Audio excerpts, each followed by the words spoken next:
Bonjour, bienvenue dans Géopolitis, bienvenue dans une drôle d'époque où le vrai se mélange au mensonge, où les vérités alternatives défient le savoir et bousculent les opinions dominantes. Au sommaire, le Covid, formidable amplificateur des théories du complot. Comment les gouvernements chinois et américains ont eux-mêmes utilisé des thèses complotistes pour mener leur guerre de la communication. Enfin, notre rubrique ce jour-là, 50 ans plus tard, vous êtes encore nombreux à croire que Neil Armstrong et Buzz Aldrin n'ont jamais marché sur la Lune. 9% des Français, en effet, pensent et affirment que les Américains ne sont jamais allés sur la Lune. C'est le résultat d'un sondage IFOP réalisé en 2018. Et tout autant pensent que notre bonne vieille Terre est plate. 9% comme ça n'a l'air de rien, mais au bout du compte, nous avons en France plus de 6 millions d'individus qui pensent ainsi. Le Covid a fait surgir une nouvelle avalanche de récits alternatifs. Ces récits abondent et alimentent les imaginaires collectifs sur les origines du virus, ces vaccins qu'on nous annonce, et puis sur la gestion de cette épidémie, les tâtonnements et les défaillances du pouvoir et de nos autorités. Une autre étude publiée au mois de février révèle qu'un Français sur 4 pense que le virus serait issu d'un laboratoire. Hypothèse d'ailleurs qu'on ne peut pas totalement écarter, vu l'absence aujourd'hui de certitude absolue. Et puis l'idée s'est répandue aussi que le virus aurait été volontairement fabriqué pour être dispersé et faire ainsi le beurre des Big Pharma qui vont gagner de l'argent à milliards. Ou encore cette autre théorie qui avance que les vaccins pourraient contenir des puces électroniques et que, conjugués à la technologie 5G, ils s'inscriraient dans un vaste plan pour asservir les populations. Nous n'aurons pas aujourd'hui, en 26 minutes, la prétention de décortiquer une à une toutes ces théories. Mais restez avec nous si vous voulez comprendre pourquoi et comment elles se dispersent et pourquoi, au fond, la raison, la science et pour nous journalistes, l'information factuelle et vérifiée ont tant de mal à contenir ces théories du complot.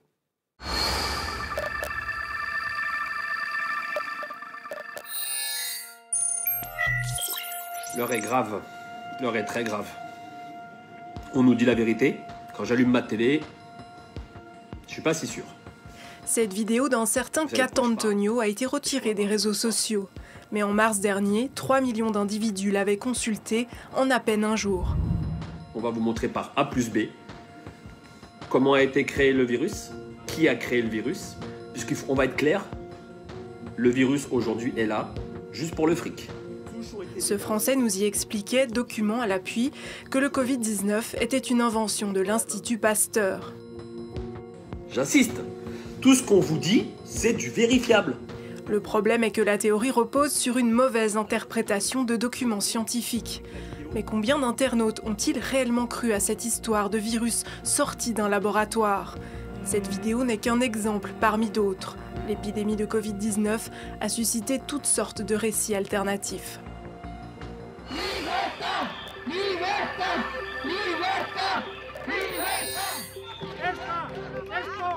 Et maintenant ça ne sert absolument à rien.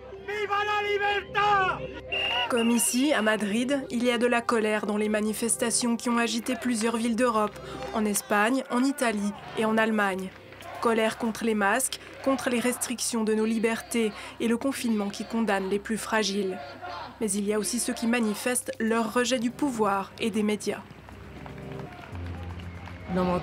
Les raisons pour lesquelles je manifeste, l'arnaque qu'ils font dans le monde entier au sujet de la pandémie, qui n'a rien à voir avec ce que nous disent les médias télévisés terroristes.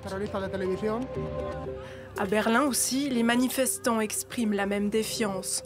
Le Covid ne serait qu'une vaste machination organisée par des pouvoirs puissants qui agissent dans l'ombre pour assurer leur domination. Le coronavirus, c'est un fake. Et désolé pour ceux qui ne l'ont pas encore compris.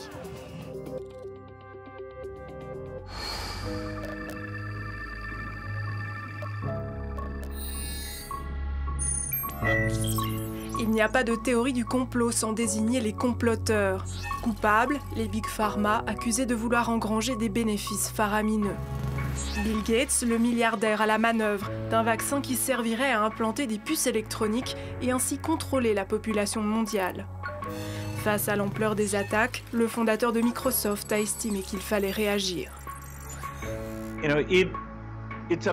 C'est une mauvaise combinaison de pandémie, de réseaux sociaux et de gens qui cherchent des explications simples.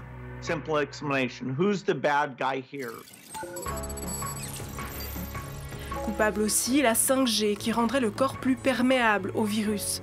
Au Royaume-Uni, plusieurs antennes ont d'ailleurs été détruites au nom de cette théorie. Des théories pointent aussi les Juifs ou encore les Illuminati et la grande franc-maçonnerie, ces élites de l'ombre qui ambitionneraient d'asservir le monde. Avec les réseaux sociaux, les théories du complot se déclinent en d'infinies variations, toujours plus vite, toujours plus loin. Bonjour Marie Pelletier. Bonjour. Merci de nous rejoindre dans Géopolitis. Vous êtes très demandée en ce moment dans les médias. Historienne, chercheuse, essayiste, professeure, vous avez publié 2 ouvrages remarqués sur le complotisme et les thèses du complot. Marie Pelletier, est-ce qu'il faut des crises comme celle qu'on vit actuellement pour déclencher une telle avalanche de récits alternatifs ou thèses complotistes? Alors, contrairement à ce qu'on pourrait penser un peu spontanément, ça ne déclenche pas des théories du complot. Mais effectivement, le Covid, en tout cas, est un terreau fertile pour la propagation de ces théories, qui en fait existent déjà en amont, qui sont présentes depuis déjà une bonne vingtaine d'années sur le web, et plus particulièrement encore depuis une dizaine d'années où ça s'est accéléré à travers les réseaux sociaux. Et donc, on a tout un imaginaire de la défiance à l'égard de ce qui est perçu comme la parole d'autorité, donc la parole politique, la parole médiatique, la parole scientifique, qui est déjà très bien installé, on pourrait dire, dans les opinions publiques. Et effectivement, la crise du Covid, c'est un trauma collectif qui rend cette parole pseudo-alternative encore plus audible, qui offre une espèce de caisse de résonance, on pourrait dire, à cette posture. On a déjà vu ça aussi, par exemple, à l'époque ou juste après les attentats de Paris, les attentats du Bataclan. Oui, tout à fait. En fait, ça, c'est très important à comprendre pour appréhender le phénomène conspirationniste. C'est qu'à chaque fois qu'il y a un gros choc dans l'opinion publique, que ce soit un choc symbolique ou émotionnel, et les attentats en étaient évidemment, le conspirationnisme vient apporter une espèce de plus-value, on pourrait dire, parce qu'il apporte un logiciel explicatif à ce qui nous traumatise, à ce qui nous fait mal, à ce qui nous fait peur, à ce qu'on ne comprend pas. Et donc, c'est toujours des moments très sensibles qui révèlent en quelque sorte le conspirationnisme qui est déjà présent dans la société. Alors, je comprends le trauma pour les attentats, par exemple, mais je le comprends moins pour on a marché sur la Lune ou les thèses qui prétendent qu'on n'a jamais marché sur la Lune. Alors là, c'est plutôt à appréhender sous l'angle, on pourrait dire, du poids symbolique de cet événement. L'homme qui marche sur la Lune, il faut se rappeler que c'est un grand symbole de la domination des États-Unis, en fait. Il faut se rappeler aussi que c'est dans tout le contexte de la guerre froide, etc. Et que c'est un peu le symbole de la superpuissance des États-Unis, voire de la superpuissance occidentale. Le conspirationnisme, il s'attache beaucoup à essayer de, soi-disant, parce que c'est un leurre, mais à essayer de renverser les logiques de domination et donc de discréditer les dominants, entre guillemets. Je pense que c'est surtout ça que représente l'homme qui a marché sur la Lune. C'est le symbole de la puissance des États-Unis et de l'impérialisme américain, en quelque sorte. Si on en revient au Covid, est-ce que nos autorités qui ont beaucoup tâtonné, qui ont beaucoup hésité, peut-être même qu'elles nous ont menti au début sur la question du masque, est-ce qu'elles ne sont pas coupables aussi, je dirais, de cette prolifération de récits ou de doutes ou de récits alternatifs? Moi, je ne pense pas du tout qu'elle soit coupable. Je pense que la gestion de cette crise a été catastrophique et qu'on doit la critiquer en des termes politiques. Il y a eu énormément d'incompétence, il y a eu énormément de manque de courage politique. Il y a eu des erreurs très graves qui ont eu des conséquences sanitaires d'ailleurs, notamment concernant le port du masque, mais il y en a eu d'autres. Il y a eu aussi par exemple une gestion très vraiment olé olé, on va dire, absolument chaotique de la deuxième vague, olé olé de la deuxième vague particulièrement. Et donc, il ne s'agit pas du tout d'évincer cette critique. Mais je pense que faire de ces erreurs politiques la cause du conspirationnisme, c'est une erreur, encore une fois, c'est une simplification d'analyse. Puisque, en fait, la défiance, elle est déjà présente en amont, encore une fois. Et ces erreurs-là, simplement, elles sont interprétées à l'aune du logiciel conspirationniste, elles sont interprétées comme les signes, justement, du mensonge de l'État ou du mensonge des gouvernements. Et donc, c'est ça qu'il faut comprendre, c'est qu'en fait, une fois qu'on ne croit plus en la parole politique, on va traquer toutes les erreurs qu'on voit pour dire « Ah, mais voilà, c'est bien une preuve supplémentaire que le pouvoir nous ment ». Et donc, c'est ça le problème. Et on va aussi, ça c'est une caractéristique, je pense, toujours souvent désigner des coupables, des grandes puissances, des puissances de l'ombre qui agissent. Et pourquoi dans le Covid, c'est Bill Gates, c'est les Big Pharma, c'est ces puissances occultes qui agiraient dans l'ombre pour dominer le monde ? Ça, justement, ça fait vraiment partie, on pourrait dire, du récit conspirationniste. Le récit conspirationniste, c'est finalement dire le politique nous ment et il nous ment au service d'intérêts cachés d'une minorité mal agissante, en quelque sorte. Et en fait, tous ces coupables désignés, ce sont des coupables qui étaient déjà désignés coupables, on pourrait dire, en amont de la crise du Covid, encore une fois, bien avant. C'est-à-dire, par exemple, toute la critique des lobbies pharmaceutiques ou du pseudo-hyper-pouvoir de Bill Gates, par exemple. Ce sont des choses qui étaient déjà dénoncées, entre guillemets, dans les sphères conspirationnistes depuis des années.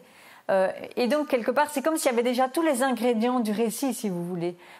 Tous les coupables qui étaient déjà désignés depuis des années, et puis, en quelque sorte, qui arrivent comme des figures toutes prêtes comme responsables de la crise actuelle. Je pense qu'il faut comprendre cette logique du récit. C'est important. Et ces thèses conspirationnistes et ces thèses du complot sont également un instrument qui est manipulé, qui a été manipulé par les gouvernements. Dans cette guerre du Covid, la Chine et les États-Unis nous en ont donné un bel exemple. Ils en ont usé et abusé. C'est un sujet d'Elsa Anguinolfi. On se retrouve juste après.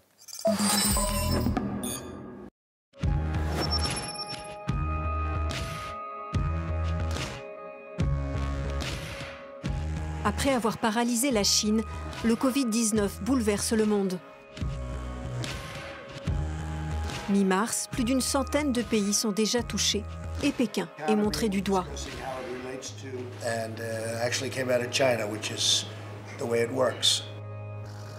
La Chine tente d'imposer un nouveau récit et reprend une théorie complotiste qui circule sur Internet.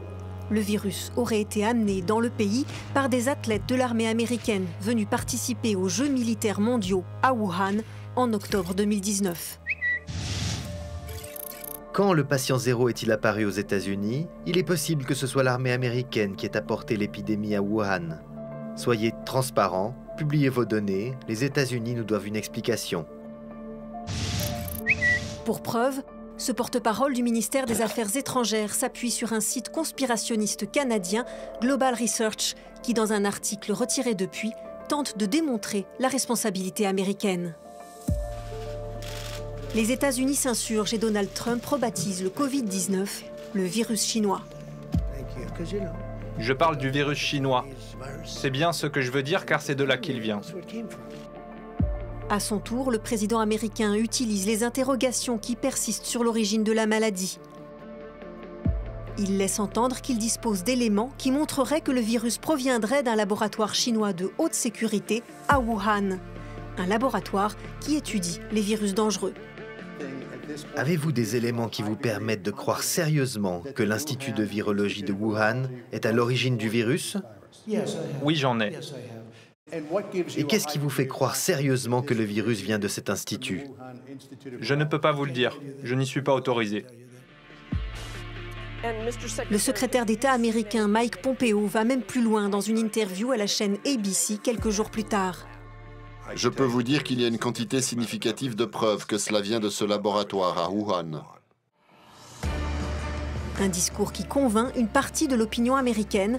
Selon une étude publiée dans la revue Royal Society Open Science, un Américain sur 4 penserait même que le coronavirus a été conçu et fabriqué dans un laboratoire à Wuhan.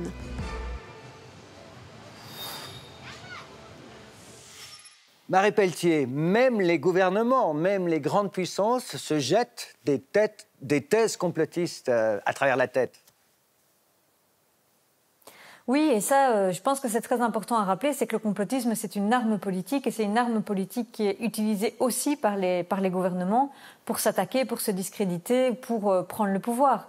Il faut rappeler notamment qu'en 2016, Trump s'est fait élire sur une rhétorique conspirationniste, qu'il a utilisé le conspirationnisme pour accéder au pouvoir. Et donc on voit bien que contrairement justement à la prétention du conspirationnisme, c'est pas du tout une arme de dominer, mais c'est une arme qui au final sert les dominants et sert les grandes puissances. Ça, je pense que c'est vraiment important de le rappeler. Mais c'est dangereux, non, pour le fonctionnement des démocraties? C'est très dangereux, c'est très inquiétant pour l'évolution parce que c'est d'abord le rapport à la vérité, évidemment, qui est en jeu, puisque c'est finalement se servir du mensonge de manière éhontée pour pouvoir servir son agenda politique. Et puis c'est aussi très, très, très inquiétant en termes idéologiques, puisque le conspirationnisme, ça répand une idéologie de type foncièrement réactionnaire, hostile à l'émancipation et au progrès. On le voit avec le Covid, qui remet en cause la parole scientifique, etc. Et donc, c'est très inquiétant pour l'évolution de nos sociétés. Et je pense qu'on ne prend pas encore la mesure du danger politique que c'est pour nos sociétés. Et puis, ça polarise, ça crée des fractures au sein de nos sociétés, entre des catégories de gens qui ne se croient plus ou qui ne croient plus à la vérité de l'autre. Tout à fait. On est dans une polarisation extrême entre ce qui serait la vérité et ce qui serait, au contraire, justement, le mensonge ou ce qui s'y oppose. La parole conspirationniste se construit vraiment sous ce logiciel-là. Elle défie la parole d'autorité en se présentant comme l'alternative, en quelque sorte. Et on le voit, je sais notamment que dans la société américaine, on en parle beaucoup justement depuis l'élection de Trump en 2016, c'est qu'on a une société américaine qui est extrêmement divisée, où dans les familles, les gens ne se parlent plus, ne se croient plus, se jettent des anathèmes au visage en permanence.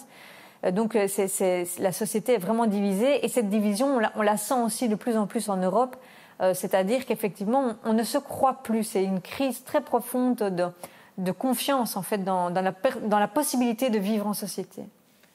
Alors, d'un côté, dans la société, à cause de ces doutes, de ces traumas, il y a une demande, mais d'un autre côté, il faut bien se dire aussi qu'il y a une offre de ces thèses. Elle vient de où cette offre? Elle est constituée de quoi, au fond? Oui, effectivement, c'est important de rappeler que ces récits alternatifs, ces paroles conspirationnistes, elles ne sortent pas de nulle part. Elles sont promues par des acteurs idéologiques, et ça sur le web, ça fait une vingtaine d'années, bien évidemment. Alors, à la fois des groupes idéologiques d'extrême droite. Historiquement, le conspirationnisme est quand même très fort lié à l'histoire de l'extrême droite, il faut le rappeler, mais aussi par certains groupes de gauche radicale, aussi par des acteurs de propagande de régimes autoritaires. Et donc, en fait, moi, j'ai coutume de dire des acteurs hostiles à l'émancipation, hostiles à la démocratie, qui surfent sur la défiance ambiante pour offrir leur récit et pour offrir leur discours idéologique. Et aujourd'hui, on est dans une situation où sur le web, il y a tellement de récits et de contre-récits qui circulent sur un même événement qu'en fait, même pour une personne de bonne volonté, on va dire, c'est extrêmement difficile de s'y retrouver. Comment faire?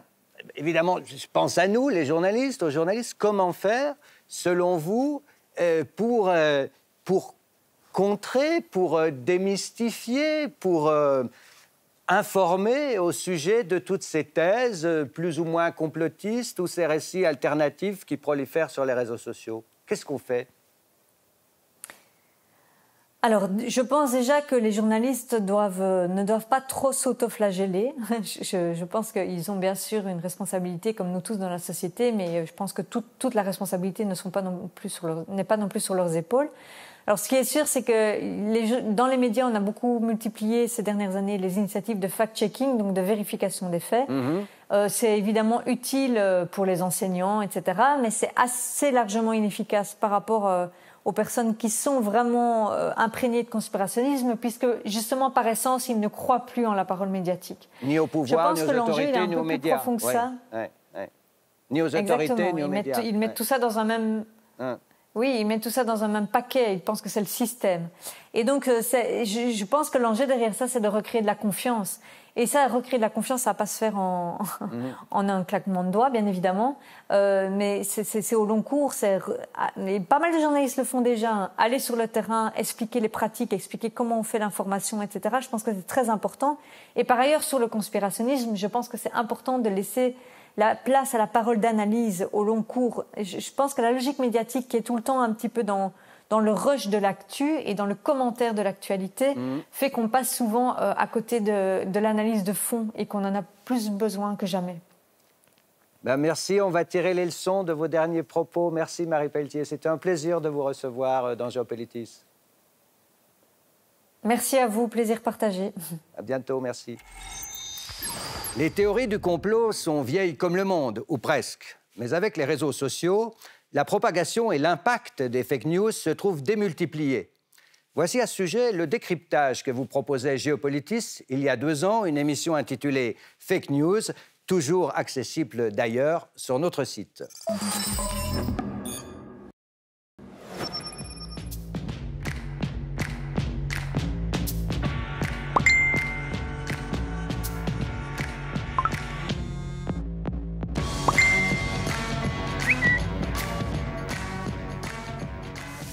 Ces plateformes sont préstructurées avec des logiciels, donc c'est-à-dire des algorithmes que des ingénieurs ont faits pour nous donner, pour nous fournir une expérience complètement individualisée. Julia Yeclé, étudiante IHEID Genève, elle a décrypté l'influence des médias sociaux sur les démocraties.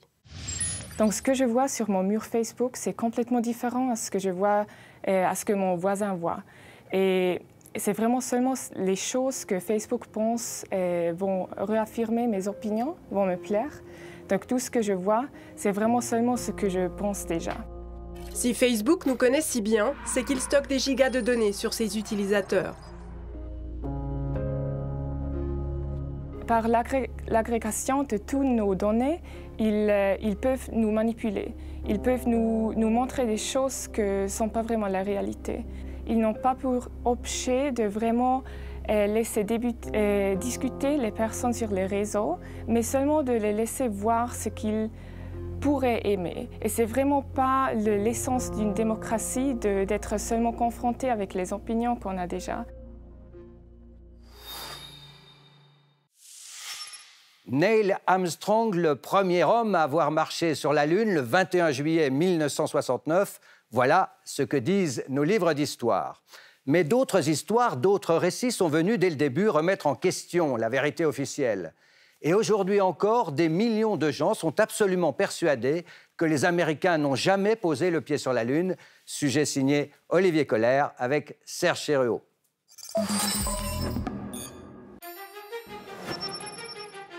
One small step for man, one giant leap for mankind.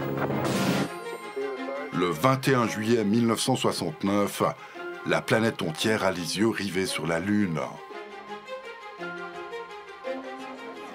600 millions de téléspectateurs suivent en direct à la télévision la mission spatiale américaine Apollo 11. Le retentissement est énorme aux États-Unis qui, en pleine guerre froide, signent une victoire significative face à leurs rivales soviétiques.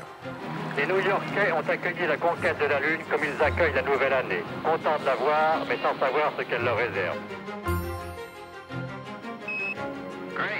Mais 50 ans après, des théories fleurissent sur les réseaux sociaux, remettant en cause la véracité de l'événement. Même le célèbre acteur genevois Jean-Luc Bidault n'y croit pas. C'est trop parfait, écoutez, c'est pas possible qu'on puisse comme ça amener des images aussi extraordinaires. C'est complètement une propagande américaine, très bien faite, ils font que ça. Des images troublantes qui alimentent les thèses complotistes. Décors de studio cinéma, un drapeau américain qui flotte alors qu'il n'y a pas de vent sur la Lune. Des ombres divergentes qui supposent l'usage de lumière artificielle et ce cosmonaute éclairé alors qu'il est dans l'ombre du module lunaire.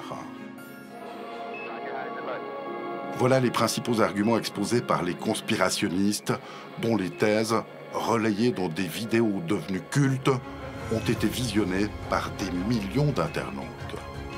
Ces astronautes seraient-ils vraiment en train de planter un drapeau dans le sol lunaire? Ou bien y a-t-il anguille sous roche?